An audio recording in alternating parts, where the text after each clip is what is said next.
Hello dear students, I welcome you all on AC Plus Digital Platform of Advanced Engineering Classes। आप सभी का स्वागत है theory of structure के short series के अंदर, जहां पर हम स्ट्रक्चर एनालिसिस के इंपॉर्टेंट क्वेश्चंस का सीरीज सेशंस लेकर चल रहे हैं। आपको सिर्फ इंपॉर्टेंट पॉइंट्स को नोट डाउन करना है। जो आप पहली बार सुन रहे हैं, समझ रहे हैं, कुछ भी डाउट है उसको आप नोट डाउन करें। साथ में अपने टॉस के जो शॉर्ट नोट्स हैं उसके साथ आप इन क्वेश्चन प्रैक्टिस को रिवाइज करते चलें, तो आपका टॉस कंप्लीट रिवाइज हो जाएगा फॉर एसएससी जेईई मेंस। साथ में अगर आपको कंप्लीट सपोर्ट की रिक्वायरमेंट है तो एसी प्लस एप्लीकेशन पे प्रैक्टिस प्लस रिवीजन बैच है, जिसमें आपको 200 प्लस लेक्चर्स मॉड्यूल, 3000 से अधिक क्वेश्चंस का प्रैक्टिस सेशंस, 100 से अधिक टेस्ट की टेस्ट सीरीज, और साथ में जो लेक्चर मॉड्यूल्स हैं, जो प्रैक्टिस सेशंस हैं, उनके पीडीएफ आप डाउनलोड कर सकते हैं ताकि आप लेटर स्टेज पे रिवाइज कर पाए। तो सेशन को आगे बढ़ाते हैं। हमारा है लेक्चर नंबर 3 और टॉपिक है मेथड्स ऑफ स्ट्रक्चर एनालिसिस। इस पर हम एक सेशन ले चुके हैं, एक और सेशन हम मेथड्स के ऊपर ही ले रहे हैं। यानी यहां पर भी हम moment distribution method, slope deflection, matrix method, इन मेथड से क्वेश्चंस डिस्कस करेंगे। पहला क्वेश्चन है, in the slope deflection equation the deformation are considered to be caused by. पहला option shear force and bending moment only, axial forces, shear forces and bending moment, axial forces and bending moment only, और bending moment only। तो जो slope deflection equation हमारे पास होती है, जैसे कल भी मैंने आपको बताया था कि मान लो हमारे पास ये एक सपोर्ट है ए और एक सपोर्ट है बी, और इसमें हम स्लोप डिफ्लेक्शन इक्वेशन लिखें ए के लिए, तो एम ए बी बराबर होता है M bar A B plus 2EI upon L, और यहां पर आता है 2 theta A plus theta B minus 3 delta by L. अब इसमें हम यहां पर जो डिफॉर्मेशन कंसीडर कर रहे हैं, वो एक तो हम यहां पर ए का जो स्लोप है उसे कंसीडर कर रहे हैं, बी का जो स्लोप है, रोटेशन है, उसे कंसीडर कर रहे हैं। अगर ए का सिंकिंग होता है, मतलब ट्रांसवर्स डिफ्लेक्शन, ट्रांसवर्स डिस्प्लेसमेंट ए का, और बी का भी हम ट्रांसवर्स डिस्प्लेसमेंट कंसीडर कर रहे हैं, ठीक है। यहां पर जो एक्सियल डिस्प्लेसमेंट होते हैं, एक्सियल डिफॉर्मेशन होते हैं, उन्हें नेग्लेक्ट किया जाता है। स्लोप डिफ्लेक्शन इक्वेशन में एक्सियल डिफ्लेक्शंस को नेग्लेक्ट किया जाता है, और जो हम यहां कंसीडर कर रहे हैं स्लोप एंड ट्रांसवर्स डिफ्लेक्शन या डिस्प्लेसमेंट, ये सिर्फ बेंडिंग मोमेंट के कारण ही कंसीडर किए जाएंगे। मतलब जो भी स्लोप आएगा और जो वर्टिकल डिफ्लेक्शन आएगा, वो भी सिर्फ due to bending moment only ही इसमें कंसीडर किया जाता है। शियर फोर्स से भी ये इफेक्ट आते हैं, बट शियर फोर्स के इफेक्ट को कंसीडर नहीं किया जाता है, सिर्फ और सिर्फ बेंडिंग मोमेंट के इफेक्ट को ही कंसीडर करते हैं। तो अगर एग्जाम में क्वेश्चन आता है कि स्लोप डिफ्लेक्शन इक्वेशन में क्या हम एक्सियल डिफॉर्मेशन कंसीडर करते हैं, नहीं करते, उन्हें हम नेग्लेक्ट कर देते हैं। ट्रांसवर्स डिस्प्लेसमेंट को स्वे भी बोलते हैं, तो हम स्वे वाले डिफ्लेक्शन कंसीडर करते हैं और साथ में रोटेशन कंसीडर करते हैं, वो भी only due to bending moment, other effect के कारण हम कंसीडर नहीं करते। नेक्स्ट है, slope deflection method is a displacement method. ये स्टेटमेंट ट्रू है। स्लोप डिफ्लेक्शन मेथड जो है वो एक डिस्प्लेसमेंट मेथड है। अगला है, forces are the basic unknown in slope deflection method. ये स्टेटमेंट रॉन्ग है, फॉल्स है, क्योंकि स्लोप डिफ्लेक्शन मेथड डिफ्लेक्शन या डिस्प्लेसमेंट मेथड है, और वहां पे जॉइंट डिस्प्लेसमेंट को अननोन माना जाता है। फोर्सेस को अननोन हम फोर्स मेथड में मानते हैं, और slope deflection method force method नहीं है, वो एक डिस्प्लेसमेंट मेथड है, उसमें जॉइंट डिस्प्लेसमेंट को बेसिक अननोन माना जाता है। यानी ये स्टेटमेंट रॉन्ग है। तो इसका सही कोड क्या बनेगा? Statement 1 is true and statement 2 is false. Next is, a beam of length L is fixed at both ends and carries two concentrate load of W each at a distance of L by 3 from both ends. हमारे पास एक fixed and beam है और इसमें दो and को हमने A और B indicate कर लिया। यहां पर L by 3 डिस्टेंस पर दोनों एंड से दो कॉन्सेंट्रेट लोड लग रहे हैं, एक लग रहा है W और दूसरा भी लग रहा है W। ये डिस्टेंस है l/3, ये डिस्टेंस है l/3, ये डिस्टेंस है l/3। क्वेश्चन पूछ रहा है फिक्स्ड एंड मोमेंट क्या होगा ए पर। ए पर हमें फिक्स्ड एंड मोमेंट बताना है। तो देखिए इसमें अगर इसेंट्रिक लोडिंग होती है, इसेंट्रिक लोड अगर लग रहा होता है कहीं पर, जैसे हमने ये इसको मान लिया, एक कहीं पे हमारा पॉइंट लोड लग रहा है और ये डिस्टेंस है ए और ये डिस्टेंस है बी, तो जो m बार ए बी होता है, ये a है और ये b है, तो जो m बार ए बी होता है उसका फॉर्मूला होता है -PAB² अपॉन L²। L मतलब टोटल स्पान। और जो m बार BA होता है उसकी वैल्यू होती है +PBA² अपॉन L²। मतलब सामने वाला जो है अपोजिट, जब ये लिखेंगे तो b उसके साइड वाला है तो अपोजिट का स्क्वायर आएगा।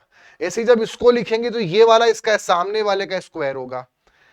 अब इसी तरह से अगर हम लिखें और यहां से बारी बारी से, पहले हम सिर्फ इस वाले को देखें, तो इसमें ये जो डिस्टेंस है वो a हो जाएगा और इस डिस्टेंस में ये जो है ये 2l/3b हो जाएगा। तो अगर पहले हम उसके लिए लिखें, हमसे खाली क्वेश्चन में क्या पूछा है, a पर बताना है, तो m बार ए बी की वैल्यू इसके लिए कितना होगा, इसके लिए होगा माइनस का w इंटू ए मतलब l/3 इंटू b² मतलब 2l/3 का होल स्क्वायर और अपॉन में l²। ठीक है, अब हम इस वाले के लिए लिखेंगे। अब हम मानेंगे जो हमारा लोड है वो ये वाला है और अब इसके लिए इक्वेशन लिखेंगे। इसके लिए जब लिखेंगे तो हमारे पास अब a जो डिस्टेंस है वो 2l/3 हो जाएगा और जो b डिस्टेंस है वो अब l/3 हो जाएगा। तो उसके लिए लिखेंगे तो इक्वेशन हमारे पास क्या बनेगी, माइनस का अगेन w, लेफ्ट साइड में माइनस ही आता है, into w into 2l/3 into l/3 का होल स्क्वायर और अपॉन में पूरे स्पान का स्क्वायर। इसको हमें सिंप्लीफाई करना है। ठीक है, जब सिंप्लीफाई करेंगे तो यहां से w l/3 2l/3 कॉमन ले लेते हैं तो ये आ जाएगा माइनस का w into l/3 into 2l/3 और अपॉन में यहां पे आ जाएगा l²। अंदर क्या बच जाएगा, अंदर देखेंगे तो एक 2l/3 बचेगा और एक यहां से हमारे पास बचेगा l/3, मतलब 2l/3 प्लस l/3। ठीक, इसको जब सिंप्लीफाई करेंगे अगली स्टेप में तो यहां से इसमें से हम इस l² से ये दो l कैंसिल कर सकते हैं।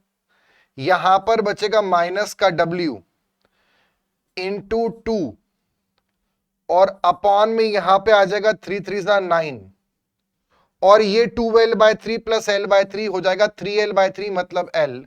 तो फाइनल आंसर आ जाएगा -2wl के अपॉन में 9। और ऐसे ही जब हम b वाले का निकालेंगे तो उसमें ऐसे ही लिखेंगे, प्लस का w वहां प्लस में आएगा तो प्लस का w और उसमें आएगा l/3 का square into 2l/3 upon l और प्लस w इंटू 2l/3 का square into l/3 upon l। तो उसकी भी सेम वैल्यू आ जाएगी 2wl/9। क्योंकि सिमेट्रिक लोडिंग है तो वैल्यू सेम आनी है। तो अभी जो सही आंसर है वो क्या आ जाएगा, बी। हमसे खाली एम ए पूछा है, एम बी पूछा होता तो ऐसे ही करते, बस यहां प्लस और प्लस आ जाता। नेक्स्ट क्वेश्चन पे चलते हैं। The given figure shows a frame loaded with a single concentrated load P, the fixed end moment develop at support A will B. देखो पहले अगर हम इसको ऐसे बना लें, ये जॉइंट हो गया और यहां पर भी हमारा ये फिक्स्ड एंड है और यहां पर भी ये फिक्स्ड एंड है। सबका जो लंबाई है वो L/EI माना है। अगर इस P के लोड को मैं यहां ट्रांसफर करूं जॉइंट पर, तो एक तो P का लोड आएगा और साथ में एक मोमेंट आ जाएगा P इंटू L का। ठीक है, P इंटू L का मोमेंट लग रहा है। अब अगर देखें तो जो हमारे पास ये चारों एंड हैं, मतलब ये जो तीन अब हमारे पास मेंबर बचे, इसका नाम क्या है, D है और ये है DA, ये है हमारे पास DB और ये है हमारे पास DC। तो इन चारों का अगर मतलब इन तीनों मेंबर का हम देखें और डिस्ट्रीब्यूशन फैक्टर निकालें तो वो सेम आएगा। मतलब डिस्ट्रीब्यूशन फैक्टर कितना आएगा, 1/3 1/3, ये सेम है पूरा। तो अगर हम यहां पर देखें तो यहां पर हम लिखते हैं ज्वाइंट, ज्वाइंट के बाद लिखते हैं मेंबर, डिस्ट्रीब्यूशन फैक्टर निकाल रहे हैं। तो ज्वाइंट कौन है, डी, मेंबर कौन है, डीए, और एक है डीबी और एक है डीसी। और अगर सबकी स्टीफनेस निकालें तो वो होगी 4EI के अपॉन में L, 4EI के अपॉन में L, और एक और है 4EI के अपॉन में L। ठीक है, मतलब अगर सबका सम लें तो वो कितना है, 12EI के अपॉन में L। और अगर डिस्ट्रीब्यूशन फैक्टर निकालेंगे तो 1/3 1/3 1/3। मतलब कि अगर जितना मोमेंट है तो यहां पे कितना मोमेंट आएगा, 1/3, मतलब कितना आएगा, PL/3। यहां पर कितना आएगा, PL/3, और यहां पे कितना आएगा, PL/3। अब क्वेश्चन में क्या पूछा है, मतलब कि जो आपका मोमेंट आ रहा है डीए पर, डीए मेंबर पर, वो PL/3 है। डीए मेंबर पे, डीए साइड में TL/3। क्वेश्चन क्या पूछ रहा है, फिक्स्ड एंड मोमेंट ए पर कितना आएगा। तो अब इसमें कैरी ओवर थ्योरम लगाना पड़ेगा। तो अगर कैरी ओवर के अकॉर्डिंग देखेंगे तो ए पर जो मोमेंट है वो इसी का सेम साइन से हाफ में पूछेगा, मतलब वो हो जाएगा PL/6, क्योंकि जितना मोमेंट इस पे आता है उसका हाफ वहां पहुंचेगा डिस्ट्रीब्यूशन फैक्टर के अकॉर्डिंग अगर हम देखें, है ना। तो इसको आप ऐसे भी कर सकते हैं कि जब आपने डिस्ट्रीब्यूशन फैक्टर निकाल लिया तो आपके यहां पर 3 मेंबर हो गए। ऐसे आपने डी को, जैसे हम मोमेंट डिस्ट्रीब्यूशन मेथड के अंदर करते हैं, ये हमारा डीसी हो गया, ये हमारा डीए हो गया, ये डी वाला हो गया, और ये डीबी हो गया। और डिस्ट्रीब्यूशन फैक्टर यहां पर हो गया 1/3, इधर 1/3, और इसका भी 1/3। और यहां पर जो मूवमेंट आया है वो कितना आया, PL।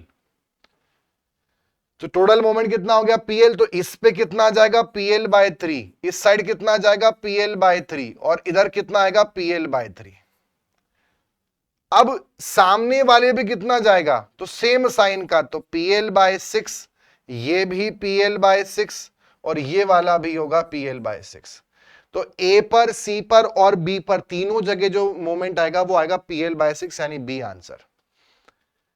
ठीक, नेक्स्ट क्वेश्चन है, due to some point load anywhere on a fixed beam the maximum free bending moment is m, the sum of the fixed end moment. हमें क्वेश्चन में क्या दे रखा है कि हमारे पास एक फिक्स्ड बीम है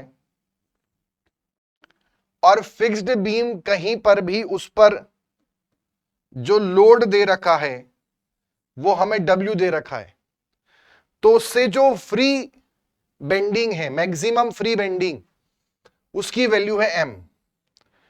इसका मतलब है simply supported bending moment diagram. मतलब अगर इसके एंड को सिंपल सपोर्ट मान ले तो जो बेंडिंग मोमेंट मैक्सिमम आता है WL/4, राइट, पॉजिटिव का, अगर सिंपल सपोर्ट बीम पे ऐसा पॉइंट लोड लग रहा है, इसको मैक्सिमम फ्री बेंडिंग मोमेंट बोलते हैं, और इसकी वैल्यू हमें दे रखी है m। तो जो सम ऑफ फिक्स्ड एंड मोमेंट आएंगे, फिक्स्ड एंड मोमेंट का सम कितना होगा। तो ये जो डायग्राम होता है इसको हम बोलते हैं simply supported bending moment diagram, simply supported bending moment diagram. दूसरा जो चीज होती है, अगर हम इसका फिक्स्ड एंड मोमेंट डायग्राम देखें तो यहां पर भी कुछ बेंडिंग मोमेंट आएगा, फिक्स्ड एंड मोमेंट MBA, और यहां पर भी कुछ आएगा, और वो हो जाएगा M⁻AB, और वो होगा M⁻BA। और ऐसा कुछ वो हमारे पास जो डायग्राम होगा वो होगा हमारे पास fixed end moment diagram, fixed end bending moment diagram. और जब इन दोनों को जोड़ते हैं वो हमारे पास क्या बनता है, टोटल डायग्राम।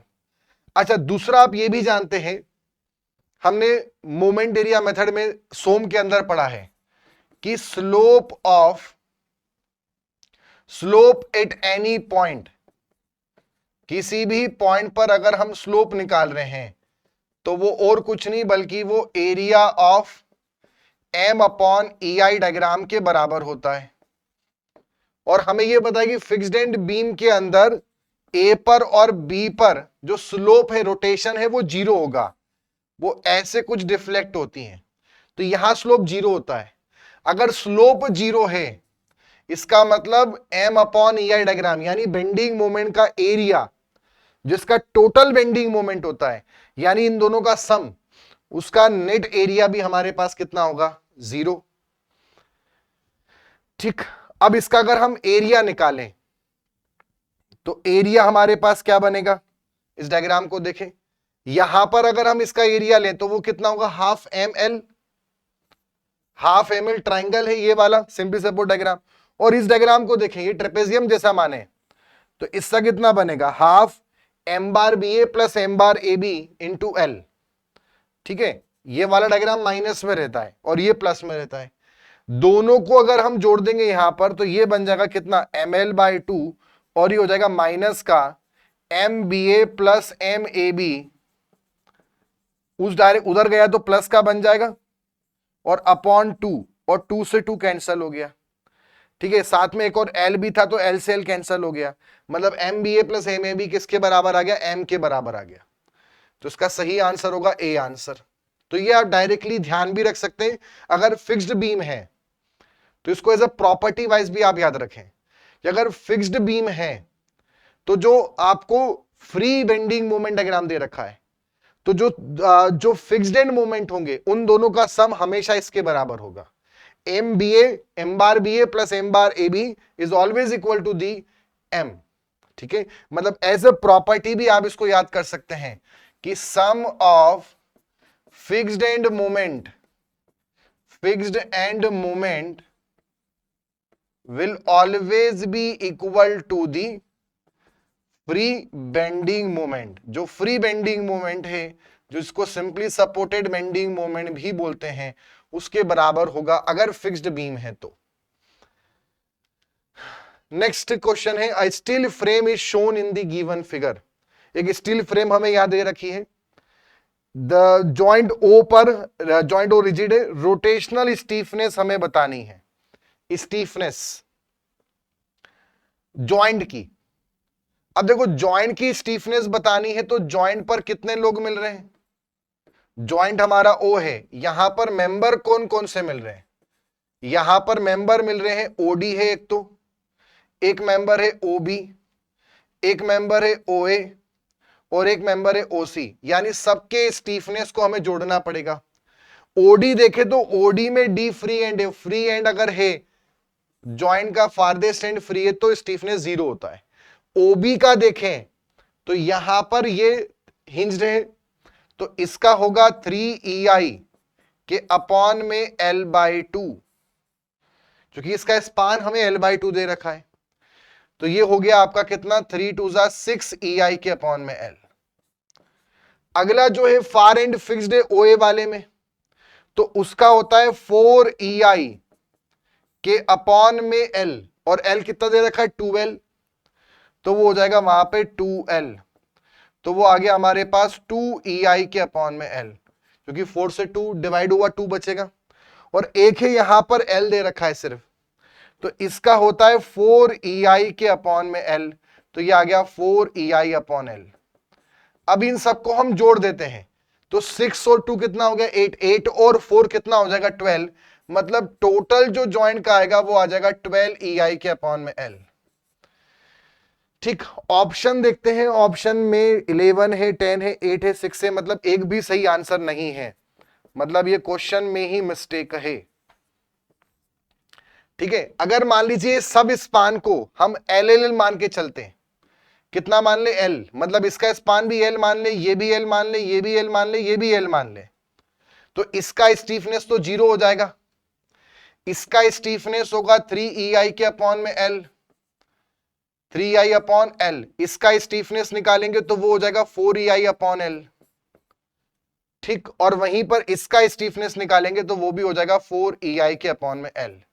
मतलब 4 और 4 8, 8 के बाद 9 10 11, तो हम इसका आंसर 11EI अपॉन L बोल सकते हैं, वो भी तब जब स्पान सबके L हो।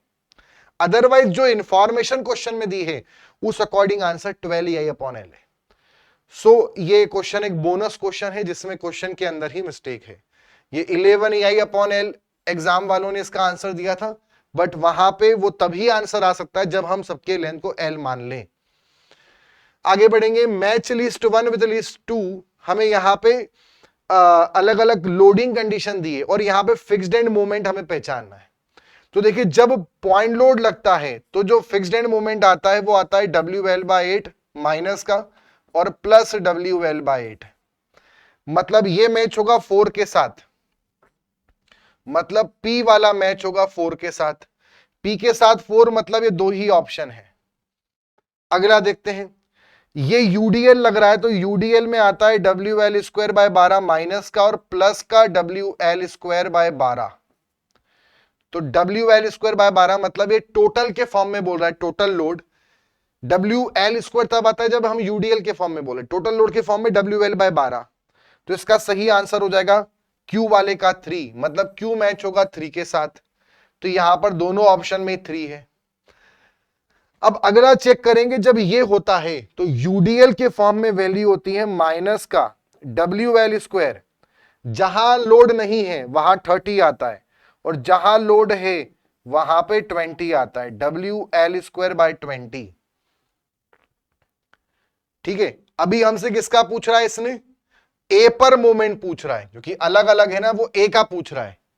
तो ए पर कितना आया? ए पर आया हमारा थर्ड वाले केस में माइनस का WL²/30। पर क्वेश्चन में हमें किसके फॉर्म में बताना है? टोटल लोड के फॉर्म में बताना है। एल है वहां पे, एल की पावर 2 नहीं है, ये यूडीएल के फॉर्म में। तो टोटल लोड कितना होगा इसका? इसमें टोटल लोड ट्राइंगल में होता है WL/2। तो अगर मैं यहां से WL/2 को अलग कर लूं तो यहां पे बचेगा L/15 और ये हो जाएगा टोटल लोड। तो फिर आंसर हो जाएगा WL/15। ये होगा हमारे R वाले का आंसर, और WL/15 सेकंड ऑप्शन में, मतलब R का बनेगा 2। तो R जाएगा 2 के साथ। अगला देखते हैं, वहीं पर जो ट्राइंगल दोनों तरफ बराबर लग रहा है तो इसमें होता है माइनस का 5/96 WL² एंड प्लस 5/96 WL²। अगर ट्राइंगुलर लोडिंग है, मतलब ए पर अगर देखें तो वो आएगा माइनस का 5/96 WL²। टोटल लोड कितना होगा? हाफ W इंटू एल, मतलब WL/2। हमें टोटल लोड के फॉर्म में बताना है, WL/2। यहां से 2 कॉमन ले लेंगे तो आ जाएगा 5/48 WL/2 इंटू एल। तो WL/2 के टोटल लोड मतलब ये आ गया माइनस का 5/48 into total load into L. तो 5/48 मतलब ए वाला S के साथ मैच होगा, यानी S का आएगा 1। तो 4321 मतलब C will be the correct answer. तो इन दोनों का आपको मेन ध्यान रखना है। ये तो आपको पता है WL/8 होते हैं और यहां WL²/12, पर इसका होता है जिधर ट्राइंगल है उधर 20 आएगा, जिधर 0 है वहां 30 आएगा। इसका उल्टा होता तो यहां 20 यहां 30। क्वेश्चन में ए का पूछा है और हमें टोटल लोड के फॉर्म में बताना है, और इसमें होता है 5/96, बट टोटल के फॉर्म में बताएंगे तो 5/48 आएगा। नेक्स्ट क्वेश्चन है हमारे पास, the moment at the indeterminate support of 2 span continuous beam. 2 span की कंटिन्यूस बीम है और इनडिटरमिनेट एक्चुअल में नहीं है, इट्स इंटरमीडिएट, बीच वाला जो सपोर्ट है उस पर हमें बताना है। 2 span continuous beam of span 6 metre with simple support at the end, मतलब दोनों एंड पे सिंपल सपोर्ट है और दोनों का जो स्पान है वो है 6 मीटर। ये भी 6 मीटर है और ये B हो गया और ये C हो गया और ये A हो गया। यूडीएल ऑफ 20 किलो न्यूटन पर मीटर, यहां पर यूडीएल लग रहा है लेफ्ट स्पान पे 20 किलो न्यूटन पर मीटर का। ठीक है, तो आपको बताना है कि सी वाले पे कितना मोमेंट आएगा। देखिए इसको हम मोमेंट डिस्ट्रीब्यूशन मेथड से कर सकते हैं। इसमें जो फिक्स्ड एंड मोमेंट आएगा वो कितना आएगा, डब्ल्यू वैल्यू स्क्वायर बाय 12, और यहां पर आएगा प्लस का डब्ल्यू वैल्यू स्क्वायर बाय 12। ठीक है, इस पर कितना होगा मतलब जीरो, और यहां तो कोई लोड नहीं, यहां भी जीरो। इसमें रखेंगे तो माइनस का 20 इंटू 36/12, ठीक है, 12 3 तो ये आ जाएगा माइनस का 60 किलो न्यूटन मीटर, और इसमें आ जाएगा प्लस 60 किलो न्यूटन मीटर, और ये आ जाएगा जीरो, और ये आ जाएगा जीरो। अगला इसमें अगर देखें हम यहां पर, तो ये हमारे पास हो गया सी वाला, ठीक, this is A and this is B. ठीक, इसमें जब हम यहां सॉल्व करेंगे तो इसमें कितना आया, माइनस का 60, यहां पर कितना आया, प्लस का 60, यहां कितना आया, जीरो, यहां कितना आया, जीरो। ठीक, अब साथ में अगर सब कुछ सेम है, डिस्ट्रीब्यूशन फैक्टर निकालेंगे तो ये भी बन जाएगा 1/2 और ये भी बन जाएगा 1/2।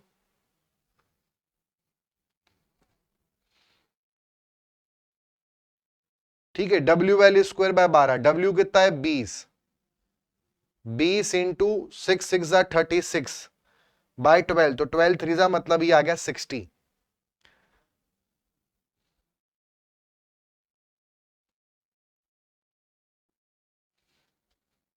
अब इसमें ये हमारे पास -60 हो गया, यहां पर ये हिंज है तो पहले हमें करेक्शन लगाना पड़ेगा।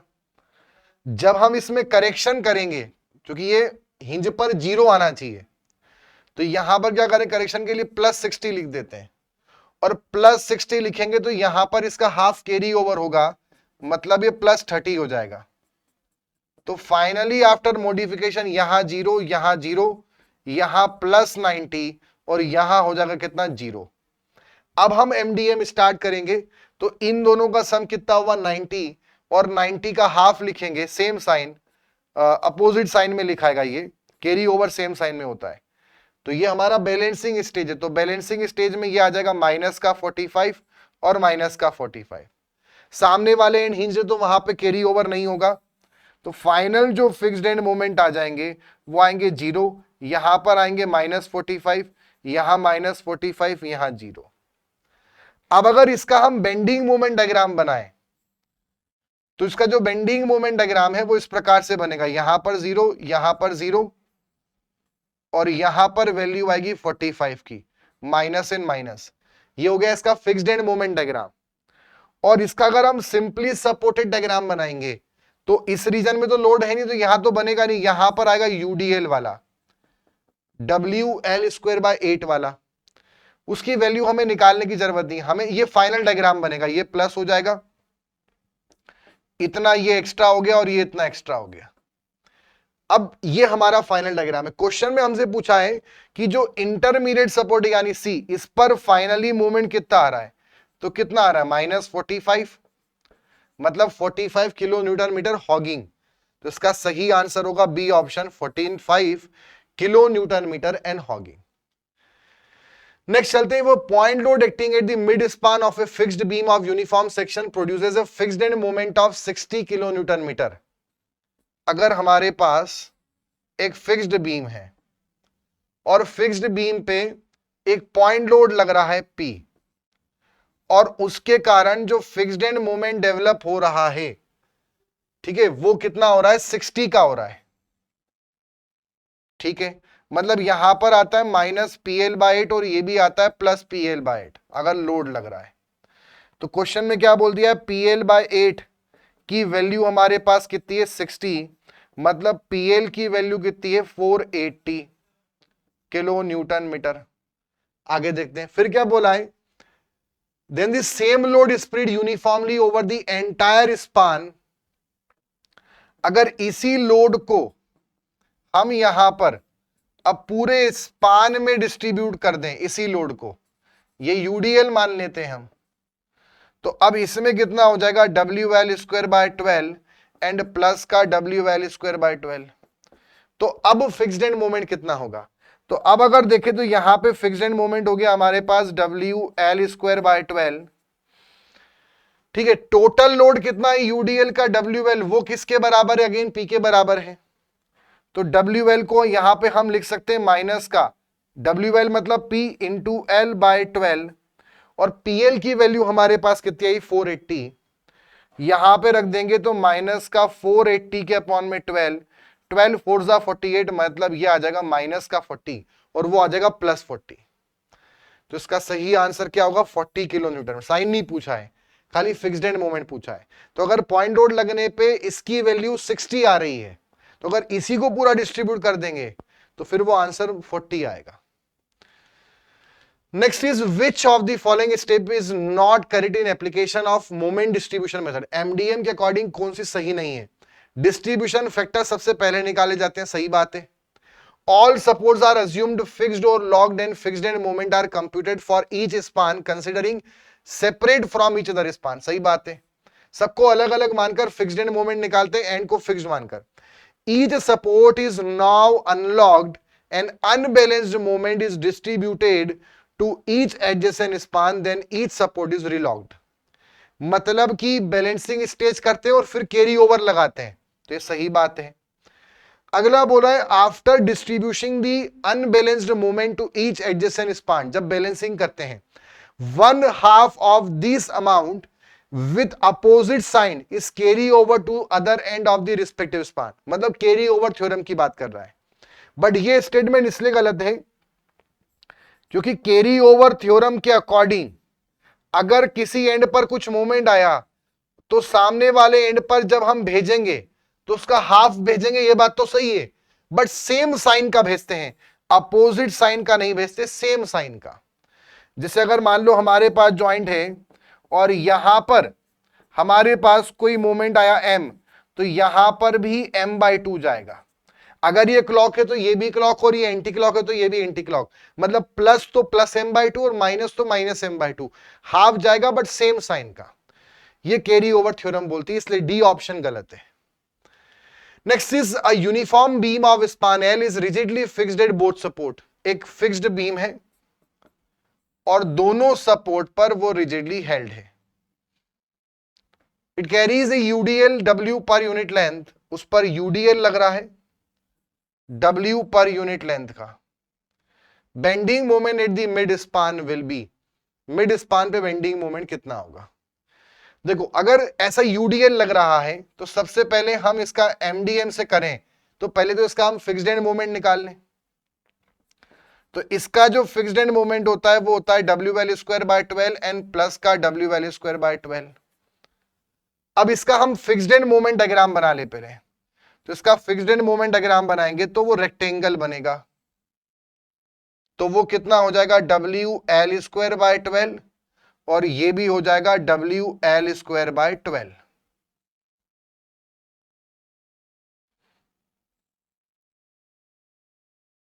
ठीक, ये हो गया माइनस में।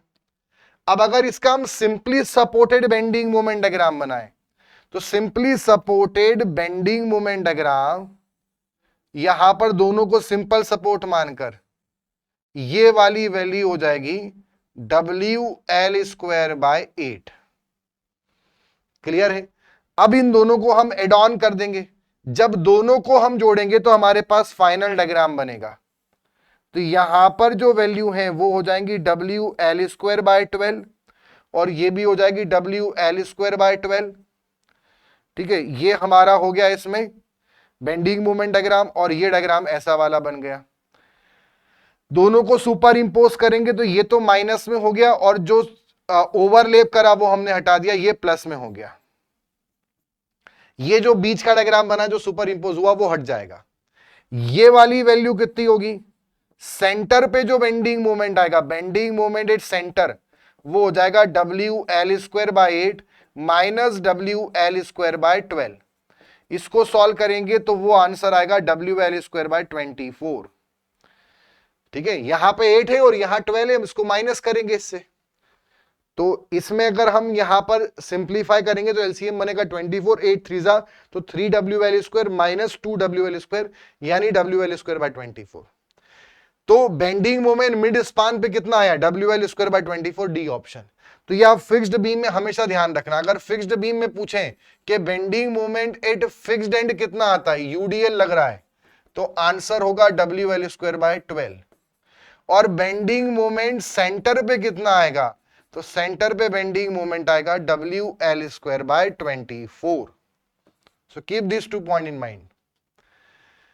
नेक्स्ट इज असर्शन रीजन है for equal distribution of moment at support B पर बराबर मोमेंट आए, for the given figure the span length x required बराबर 3/4L। मतलब x की वैल्यू होनी चाहिए 3/4L अगर बराबर मोमेंट डिस्ट्रीब्यूट करना है तो।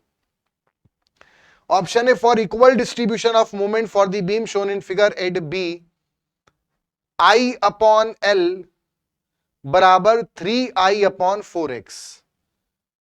तो ये इन्होंने बोल रखा है और पूछा है क्या सही स्टेटमेंट होगा। देखो अगर इक्वल डिस्ट्रीब्यूशन करना है मतलब हम डिस्ट्रीब्यूशन फैक्टर देखें, और ये वाला हिंज्ड है हमारे पास, तो बी वाले जॉइंट पर अगर देखेंगे तो दो मेंबर मिल रहे हैं, एक मिल रहा है BA और एक मिल रहा है BC। BA वाले का फार एंड फिक्स्ड है, तो ऐसे केस में जो डिस्ट्रीब्यूशन बनता है, स्टीफनेस आती है, वो आती है 4EI/L। और इस वाले की कितनी बनेगी, 3EI/X, इसकी इतनी बनेगी। और सेम डिस्ट्रीब्यूट हो, इसका मतलब जितना इसका स्टीफनेस है 4EI/L और उतना ही उसका स्टीफनेस हो 3EI/X। अगर आप देखो यहां से अगर हम इस पे E से E कैंसल कर दें तो कंडीशन क्या बन रही है, कंडीशन बन रही है यहां पर I, 4 को उधर ले जाएंगे तो I/L के अपॉन में 3/4 I के अपॉन में X। तो यही बन रहा है 3I के अपॉन में 4x जो यहां पे बोला है। मतलब इक्वल डिस्ट्रीब्यूशन करने के लिए ये रेशो होना चाहिए, मतलब स्टीफनेस सेम होना चाहिए।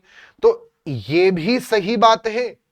और ऊपर वाला देखें आपका क्या बोल रहा है, x की वैल्यू कितनी लगेगी।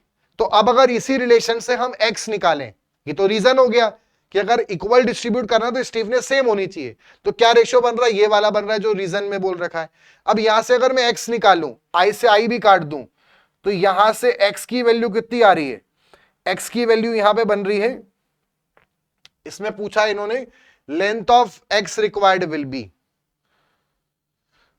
तो इट विल बी x इस तरफ जाएगा और ये हो जाएगा 3L/4। x की वैल्यू लगेगी 3L/4, जो कि इन्होंने बोला है कि x की वैल्यू लगेगी 3L/4, जो कि हमारा निकल के आ रहा है उसी रिजल्ट से। मतलब ये सही बोल रहा है, अगर स्टीफनेस सेम करेंगे तो यही रिलेशन बनेगा, और इससे x निकालेंगे तो वही ये बनेगा, मतलब x की वैल्यू भी उतनी लगेगी। मतलब असर्शन रीजन दोनों सही है और उसका करेक्ट एक्सप्लेनेशन भी है। तो code A will be the correct. Next is in the elastic plastic behavior of statically indeterminate structure, the ultimate load can be calculated from equilibrium consideration without any reference to the stiffness। मतलब stiffness से कोई मतलब नहीं है ultimate load को, जब ultimate load निकालेंगे तो उसको स्टीफनेस से कोई मतलब नहीं है। ठीक, हम इक्विलिब्रियम कंडीशन से ही क्या निकाल सकते हैं, अल्टीमेट लोड। अगला, the ultimate load of A structure is influenced by settlement of the support, thermal stress and residual stress.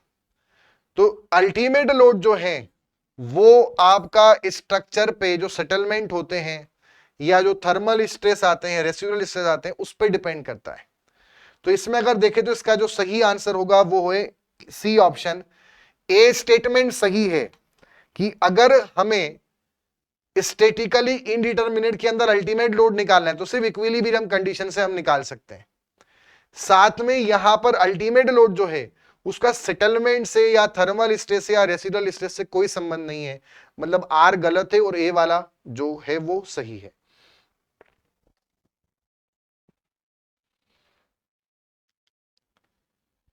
In plastic analysis at collapse load, है ना, जब हम कोलैप्स लोड की स्टडी करते हैं प्लास्टिक एनालिसिस में, तो हम वहां पर 3 कंडीशन यूज करते हैं। एक तो मैकेनिज्म कंडीशन यूज करते हैं, एक इक्विलिब्रियम कंडीशन यूज करते हैं और एक यील्ड कंडीशन यूज करते हैं। वहां पे settlement, thermal condition, thermal behaviour ये सब यूज नहीं किया जाता. So we assume that sufficient hinges have developed to make the structure a mechanism. Thus, analysis of such structure is not governed by thermal or residual stress, either settlement. इसलिए correct answer क्या होगा? C होगा. A true है, R false है. Next question है, propped cantilever A B with fixed edge A is propped at B. एक propped cantilever beam है and this is prop at B. आगे क्या बोला है? And carries a UDL over the entire span. और इसके पूरे स्पान पे यूडीएल लग रहा है. आगे, if the prop heaves up, मतलब जो प्रॉप है वो थोड़ा सा ऊपर चला गया, प्रॉप ऊपर डिस्प्लेस हो गया डेल्टा अमाउंट से, तो which one among the following is true if prop reaction? RB, RB के बारे में और एमए के बारे में क्या सही है? देखो, इसमें यह समझना कि अगर हम यहां पर पहले हीव नहीं हुआ तब देखें तो एम बार ए बी की अगर हम बात करें, M bar A B fixed end moment निकालें, सिर्फ यूडीएल लग रहा है तो फिक्स्ड एंड मोमेंट की वैल्यू होती है minus W L square by 12. अब अगर राइट सपोर्ट नीचे सिंक करता है तो कितने फिक्स्ड एंड मोमेंट आते हैं? Minus 6 delta by L square और minus 6 delta by L square. But यहां पर ऊपर गया तो जब राइट नीचे जाता है तो माइनस आता है, राइट ऊपर गया मतलब अपोजिट आएगा, प्लस आएगा. तो इसमें भी जो फिक्स्ड एंड मोमेंट आएंगे वो प्लस के आएंगे और यहां भी प्लस के, तो ये हो जाएगा प्लस का 6 EI delta upon L square. मतलब अगर वो हीव नहीं करता तो खाली इतना ही फिक्स्ड एंड मोमेंट होता, अगर वो ऊपर शिफ्ट हो रहा है तो इतना मोमेंट और आएगा. माइनस में जब प्लस आता है मतलब पहले खाली इतना था, ये आया तो वैल्यू और फर्दर क्या हो जाएगी? डिक्रीज हो जाएगी. मतलब ये तो कंफर्म है कि एम ए डिक्रीज होगा. एम ए लास्ट में पूछ रहा है M A increase, M A decrease, M A increase, M A decrease.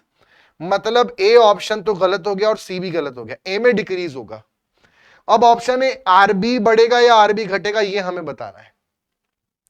देखिए, इसमें ध्यान रखना, आपका जो आरबी है जब लोड लग रहा था तो ऐसे केस में आरबी कुछ ना कुछ अपवर्ड डायरेक्शन में आ रहा होगा जब लोड लग रहा होगा. और इसको हमने सॉल्व करा है, स्लोप डिफ्लेक्शन से हम सॉल्व कर सकते हैं. आरबी की वैल्यू लगभग आती है 3W के अपॉन में 8. कैसे निकाल सकते हैं? स्लोप डिफ्लेक्शन कंपैटिबिलिटी से. अगर हम देखें तो बी पे डाउनवर्ड डिफ्लेक्शन कितना होगा ड्यू टू यूडीएल? WL की पावर 4 अपॉन 8EI. और वहीं पर इससे कारण कितना होगा? RB into L cube upon 3EI. उसको जब सॉल्व करेंगे तो आरबी आएगा 3WL बाय 8. और कहां आएगा? अपवर्ड डायरेक्शन में. अब जब हीविंग होगी मतलब ऊपर सेटल होगा तब भी आरबी की वैल्यू आती है अपवर्ड डायरेक्शन में, वो आती है 12EI डेल्टा के अपॉन में एल क्यूब. ये उसकी वैल्यू आती है. ठीक है, तो आरबी पहले अपवर्ड में था मतलब कुछ साइन मान लो प्लस, अभी भी जब हीविंग हुआ तो भी ऊपर की तरफ आया. दोनों चीज जब एक साथ होंगी तो ये और बढ़ जाएगा, मतलब आरबी की वैल्यू क्या होगी? इंक्रीज होगा. तो ये आप ध्यान रखिए, अगर प्रॉप्ड कैंटिलीवर है और वो ऊपर की तरफ गया तो ऐसे केस में आरबी की वैल्यू बढ़ेगी और एमए की वैल्यू डिक्रीज होगी. इसका उल्टा पूछते मतलब कि नीचे सेटल होगा तब क्या होता? तो जब नीचे होता तो सिंकिंग मोमेंट माइनस में आते, इधर भी, तो ये लोड वाला तो पहले से माइनस में, वो भी माइनस का आता, तो ऐसे में माइनस माइनस प्लस ए में बढ़ जाता. और वहीं पर जब लोड लग रहा है सिर्फ तो आरबी आता अपवर्ड, और जब नीचे सेटल हो रहा है तो आरबी नीचे आता इतने ही अमाउंट का. तो ये ऊपर का और ये नीचे का वो डिक्रीज होता.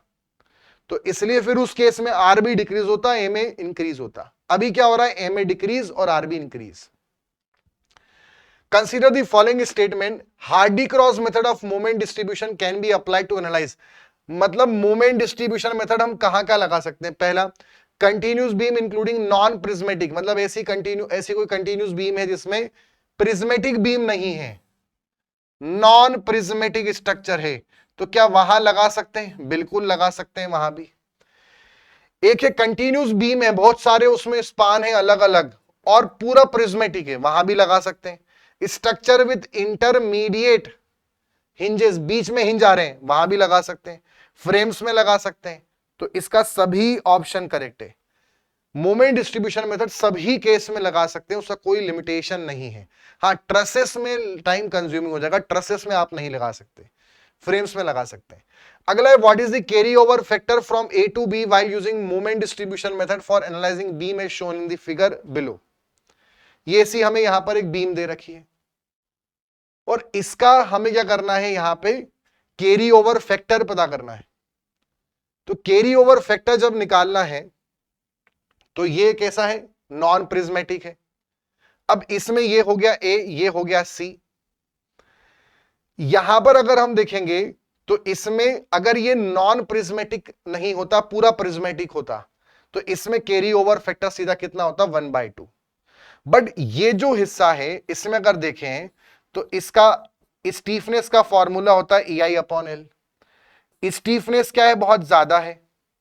स्टीफनेस अगर बहुत ज्यादा है इसका मतलब है इसका जो पोर्शन है, हाफ पोर्शन, इसकी रिजिडिटी बहुत ज्यादा है। रिजिडिटी बहुत ज्यादा है इसका मतलब कि जब यहां पर कुछ भी मोमेंट लगेगा, कोई भी लोड आएगा, तो उसमें से ये ज्यादा मोमेंट कैरी करेगा, यहां पर मोमेंट ज्यादा आएगा, और यहां पर जो मोमेंट डिस्ट्रीब्यूट होगा वो लेस होगा। मतलब कि यहां ज्यादा होगा और यहां कम होगा। तो कैरी ओवर फैक्टर क्या बोलता है, कैरी ओवर फैक्टर बोलता है कि कैरी ओवर मोमेंट जो यहां गया अपॉन अप्लाइड मोमेंट। जनरली अगर ये सेम होती, प्रिज्मेटिक होती, तो कैरी ओवर फैक्टर नॉर्मली कितना होता, 1/2, क्योंकि हाफ ट्रांसफर होता है। पर चूंकि ये ज्यादा है तो इस पर ज्यादा इफेक्ट आएगा और उस पर कम, मतलब कैरी ओवर मोमेंट जो है वो ऐसे केस में कम हो जाएगा। मतलब सही आंसर होगा लेस देन 1/2। नॉर्मल कंडीशन में कितना जाता, हाफ जाता, बट चूंकि ये ज्यादा रिजिड है और ये कम रिजिड, तो यहां कम जाएगा, मतलब 1/2 जो नॉर्मली आता है उससे भी कम आंसर आएगा। मतलब सही आंसर होगा लेस देन 1/2। अगले क्वेश्चन पे चलते हैं। Fixed beam AB of span L carries a UDL W per unit length. ठीक है, फिक्स्ड बीम है AB of span L and is subjected to UDL। ठीक है, UDL हो गया। During the loading the support B sink downwards by an amount delta. और इसी दौरान जो ये बी है ये नीचे सिंक हो गया बाय डेल्टा अमाउंट, और कितना, WL⁴/72 EI। What is the fixing moment at B, B पर फिक्सिंग मोमेंट कितना आएगा। देखो यहां पर समझना कि m बार AB की अगर वैल्यू देखें तो वो होगा माइनस का WL²/12 और प्लस और साथ में राइट सपोर्ट सिंक हुआ है इसलिए होगा माइनस का 6EI डेल्टा के अपॉन में L²। वहीं पर अगर हम m बार BA को देखें तो m बार BA की वैल्यू होगी प्लस का WL²/12 और साथ में सिंकिंग वाला होता है माइनस का 6EI डेल्टा के अपॉन में L²।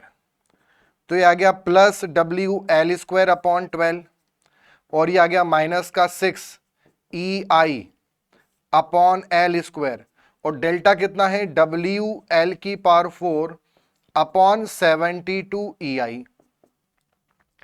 इसको अगर हम सॉल्व करें तो ये कितना बनेगा, यहां से गया तो ये बचेगा 12 बचेगा, EI से EI कैंसल, L⁴ से ये कैंसल।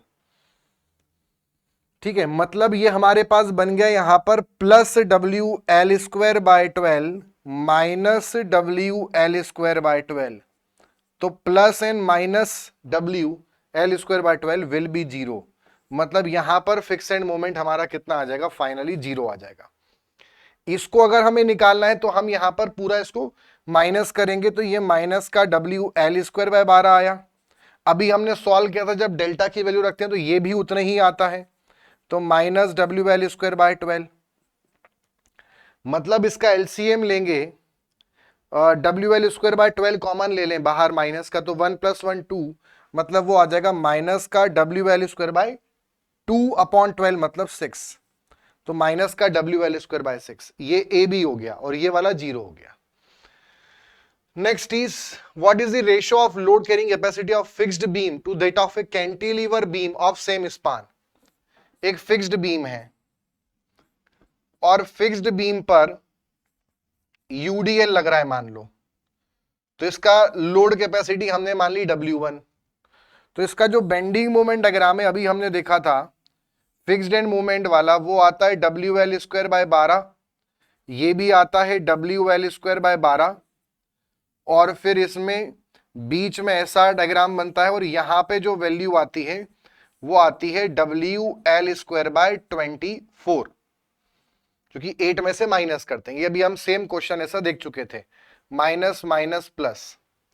वहीं पर अगर कैंटिलीवर बीम हो, एक कैंटिलीवर बीम है और उसमें पूरे में यूडीएल है, तो उसका जो बेंडिंग मोमेंट डायग्राम बनता है वो ऐसा बनता है हॉगिंग, और यहां वैल्यू आती है WL²/2। अब इसको हम मान लेते हैं W2।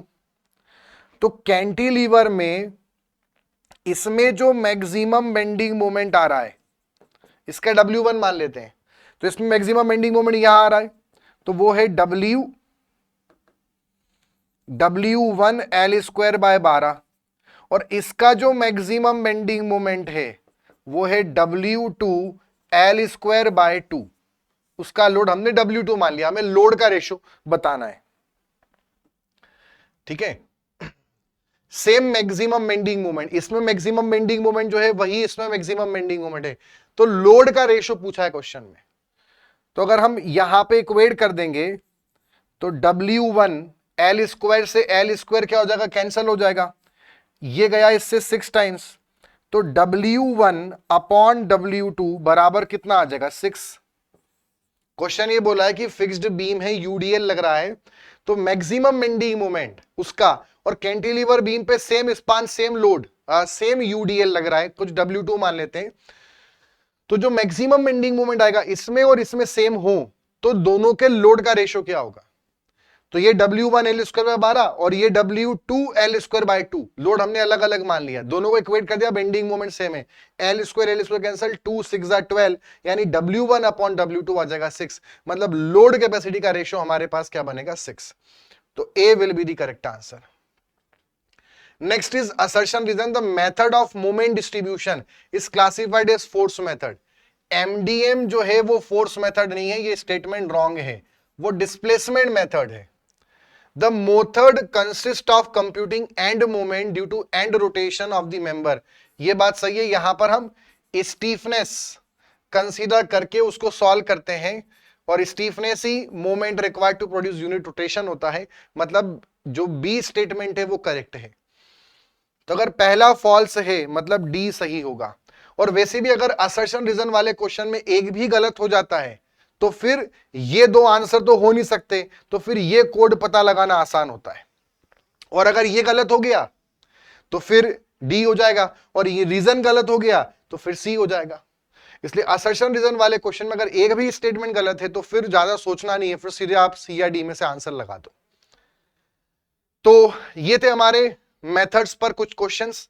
अब हम आगे जो हमारे बाकी रिमेनिंग टॉपिक हैं जैसे ट्रस एनालिसिस, उस पर हम नेक्स्ट सेशन के अंदर क्वेश्चन करेंगे। तो मिलते हैं अगले सेशन के अंदर। अगर आपको वीडियोस अच्छे लग रहे हैं तो उन्हें शेयर करें, चैनल को सब्सक्राइब करें, और इसका PDF इस टेलीग्राम चैनल पे होगा जिसका लिंक वीडियो के डिस्क्रिप्शन में अवेलेबल है। सो मिलते हैं अगले सेशन में, तब तक के लिए goodbye and take care.